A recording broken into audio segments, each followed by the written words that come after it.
చాలాసార్లు మనం దేవుని నామానికి అవమానం కలిగిస్తూ ఉంటాం. దేవుని హృదయానికి బాధ కలిగిస్తూ ఉంటాం.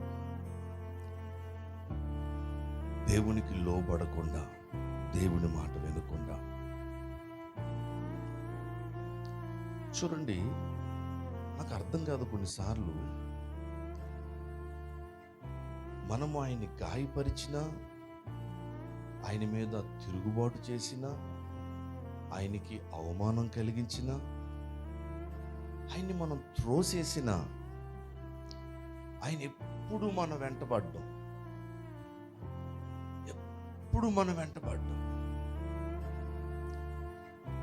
చూడండి, ఎవరైనా మనల్ని గాయపరిస్తే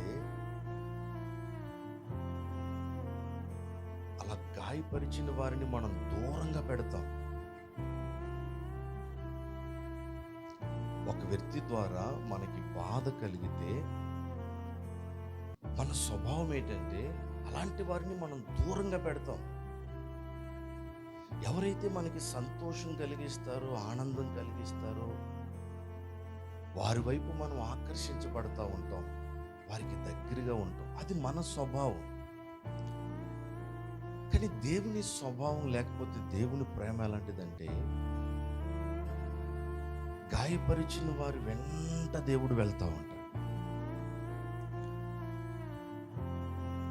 తునీకరిస్తున్న వారి వెంట దేవుడు వెళ్తా ఉంటాడు.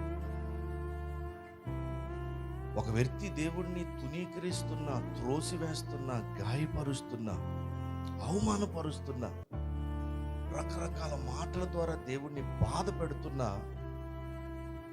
ఆ వ్యక్తి వెనకాలే వెళ్తుంది దేవుని ప్రేమ. ఏదో ఒక రోజు లోబడకుండా పోతాడా? ఏదో ఒక రోజు